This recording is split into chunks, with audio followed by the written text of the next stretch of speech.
But this right around the time I started working with Track Stars, the producers for my first album, Jackpot. Yeah. And so I started working with them around the same time. Now, mind you, this 2001. So in 2002, around September, October, we started working on the demo for the for. I don't even want to say Jackpot album because we didn't know it was gonna be an album, but we started working on the demo and it had a couple records from the album on there, which included right there, but it was just a hook and a chorus.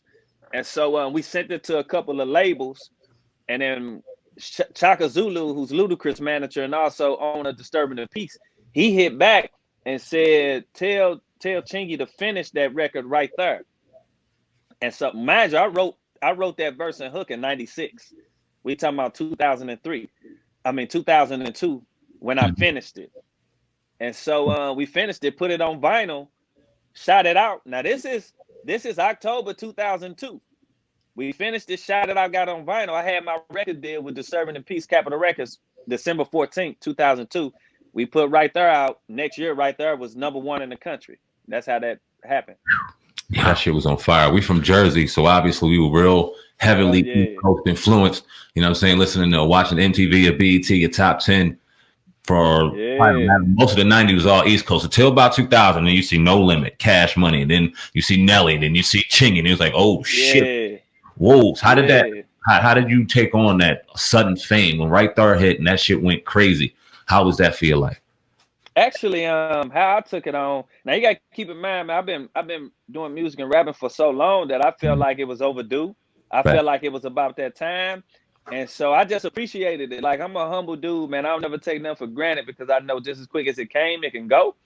And I remember they used to come on my bus, Capitol Records reps, and tell me, man, do you know you selling 90,000 records consistently a week? Damn. I was like, oh, for real? Cool. And I go right back to what I was doing because I just felt like, I appreciated it and I was excited, but I don't get overexcited. Word. Because now it's like, we got to keep this going? How do we keep this going? And so I dealt with it just being humble. Definitely. So you pretty much, you was on a label, I guess, with Ludacris at the time, or Ludacris's manager, Shaka, discovered you. He was my manager too. He was your manager too. Okay. Yeah. How did that whole thing, kind of sharing the limelight work with you and Luda? Because he was popping too back then. You know what? I gotta be honest with y'all. And so when we first signed to Disturbing the Peace, me and Track Stars, Ludacris didn't really talk to us. Like, when he be around, he didn't really say nothing to us. He didn't, for whatever reasons, I don't know. And so we ask Chaka, we'll be like, man, what's up with dude? Like, he don't really even speak to us. And then when he around, he'd be like, he'll come around. Shaka just be like, he'll come around. Don't trip off that. So to us, it was weird because it's like you on somebody's label and they don't even really talk to you much. We thought that was fake. Now me and Chris and everybody's cool. I'm just telling you about how it went back then. Right. But we kind of thought that was fake. But eventually, like Chaka said, he did come around, and Chris was cool, man. And Chris is a cool dude. But we didn't really know how he felt then. He could have liked the situation, he could have not liked the situation. But he came around and Chris was cool and everything was good.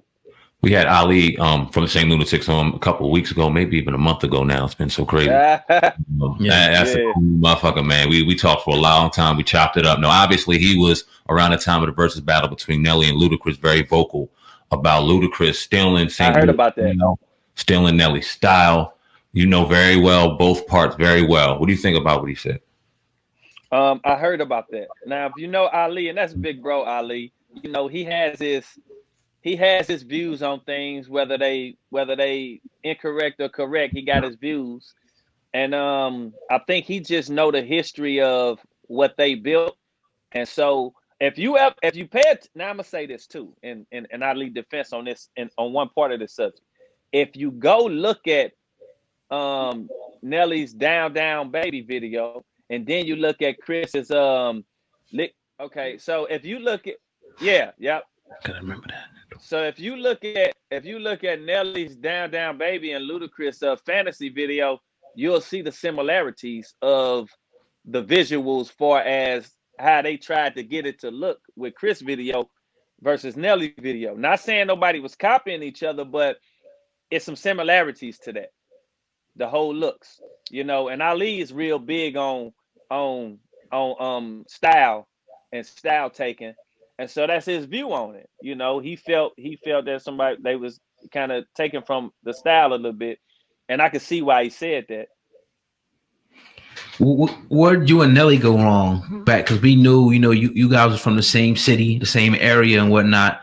But how we seen like, all right, these two was going at each other now. How You know what, man? People. I'm gonna be honest with you. I think it was just a thing where crews, people disliking people, certain people not want to see certain people come up and do good. But I gotta be honest with you on this. I talked to Ali not too long ago, and we just vowed to let that shit be the past.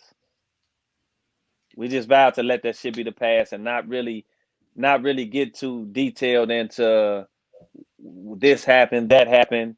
A bunch of young guys who was making money, who was spending money, who had this, had that, flashing, doing this, doing that, just didn't see eye to eye on certain stuff, and certain crew members and people didn't see eye to eye, and we were ignorant minded to the fact that we all just needed to come together and build. And that's what I'm gonna say. Dope. I think I heard you say at one point the reason why you got into music was Michael Jackson. Is that right? The reason why I always love music, being around my mom and daddy and them family, period. But the reason why I wanted to do rap music, I have the credit to Easy E. That was Okay. my Yeah, I first. heard you too. May he rest in paradise. That was my first favorite artist. My first, very first, is Easy E, and he always lived through me. Michael Jackson made me want to entertain. He Mm. made me want to entertain when I seen him on the stage, and so that's where that comes in. But Michael Jackson he's my favorite artist too. Don't get me wrong. When it comes to singing R&B, we got Michael Jackson, then we got Easy E. You put both of them together, you get Chingy, and that's how that's how that goes. Two great artists that not here with us, but they're here with us in spirit.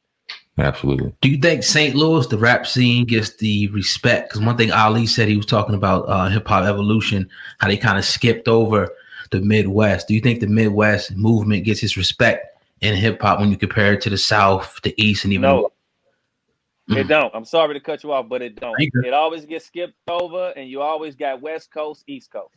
That's always had been from the jump. But it's been hip hop been here in the Midwest period as well. And you got some of the greats come out. Eminem, you got Bone Thugs, you got Twister, you got it's so many. I can't. I mean, it's a lot. Even underground groups, a lot of people ain't heard of. Dayton Family, Top Authority. It's a lot of people. MC Breed. It's so many, man. And then you got Nelly, Lunatics, Chingy, and a lot of man. Look, it's so many, but we always get overlooked.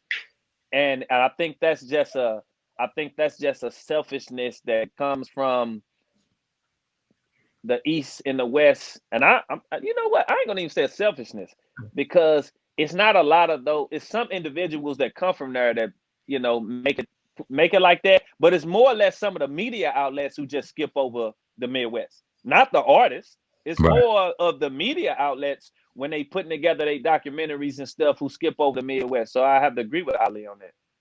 Yeah, because you see the artists. I mean, y'all on features, y'all on tour. They showing you the love, but when like to an East Coast air, they get overlooked a lot. Why do you think that is? Why? Who get overlooked a lot? Why does the Midwest in particular feel? Why do you feel like the Midwest gets overlooked? Because even the South now Because they get love, but Midwest in particular they get overlooked.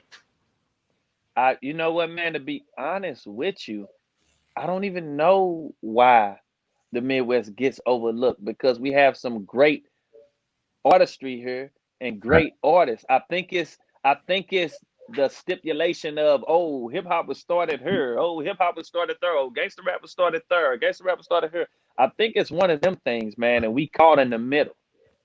Mm. And so they just choose not to give us our props. But I don't, you know what? I don't really give a shit about that, because I know we great. The individuals from the Midwest know they great. We just keep pushing. Do you hear us bickering about it? No, we don't. Nobody really bickers about it because we all know what it is. It's just that these outlets and these individuals, they don't give us the props as much. But we don't trip. It's cool. We know what we do, and we just still stay great. See, Ice Cube. It's good to bring it to light though. Like Ali bring that to light when nobody else is talking about it. So Right. that's what's up. Salute to Ali, man. Go get that album Black Gold from Ali from the St. Lunatic. Hey, man. And the Black Gold album is hot and very got its consciousness in it. And I would say go get that Black Gold because Ali always been on that. He always been on a knowledgeable outlook on, existence and things. But like I said, when you're dealing with Ali's like a big brother. And he has his on and his off. He has his times where he incorrect. He has his times where he correct, and that's how you get balanced. Because we all got flaws, and we all got perfection within us. It's just you got to know when to. Everything needs to balance itself.